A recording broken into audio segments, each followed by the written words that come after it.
Hello, gang. Last time I brought you a list of top 5 tablets, a lot of it was, well, hooey. That's because many of the contenders for the iPad's crown were still yet to go on the market and undergo the withering tests. Our lab and your opinion. Well, that's all changed now, and the henchmen are lined up. I'm Brian Cooley with the top 5 tablets, iPad and otherwise. Let's go shopping.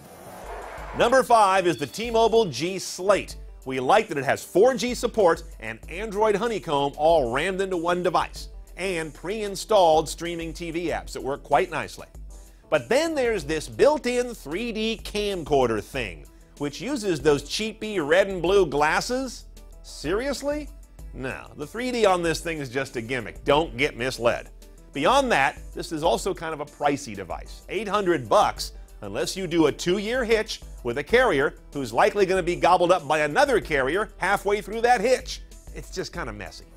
Number 4 is the BlackBerry Playbook. A lot of folks are out there in the audience right now playing the funeral dirge as I mentioned this one, but the Playbook is actually kind of hot. It's fast, powerful, flash-enabled, HDMI equipped, a multitasking wonder. But the 7-inch size crams all that power on too small a stage. And it's too tied to the BlackBerry platform at a time when many folks are going a different direction. Number 3 is the improbably named ASUS ePad Transformer. It actually does transform. Is it a honeycomb tablet or a netbook? Yes. You see, you can dock it into a keyboard docking station that answers one of the biggest frustrations we all have with tablets, that there's no way to really type. You're always hunting and pecking on that touchscreen.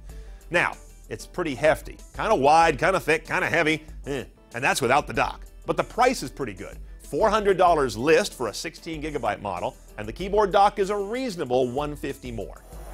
Number 2 is one of the very first serious iPad 2 challengers, the Samsung Galaxy Tab 10.1. This is the big boy in their line.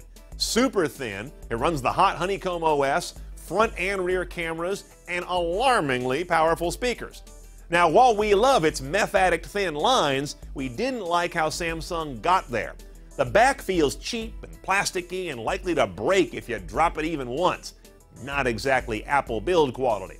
But if you're looking for something that isn't Apple, this is our go-to choice right now.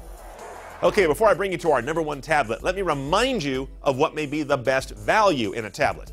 It's the Barnes & Noble Nook Color. That's right, it's ostensibly an e-reader. But with a little bit of technical acumen, you can do what's called rooting of this device and fully expose the Android operating system that lies within. That's not a lot of sweat to break to get yourself a real good Android tablet for $250 or less. We've got a link to the step-by-step directions to root one of these devices in our show notes at top5.cnet.com. Think about it. Okay, if you're really bad at things like process of elimination games, I will tell you the number 1 tablet. It's the Apple iPad 2. It's thin, it's got dual cameras now, dual-core processor, that FaceTime video chat, and 2 carrier choices for your 3G models. That slick cover still looks like a damn magic trick, and it has a huge and well-vetted store of apps. That said, its screen resolution and ratio is still stuck back in iPad 1 territory. The photo quality is inexplicably lousy, and there's no support for Flash. But you'll have days of battery life to ponder those few shortcomings and to be part of the vast majority who think a tablet is an iPad. Okay, before you go buy any tablet, these 5 or some other, make sure you check out our reviews, our latest reviews at cnet.com, because the tablet category is hot and new models are coming out fast and furious right now. For more top 5s like this, go to top5.cnet.com. I'm Brian Cooley. Thanks for watching.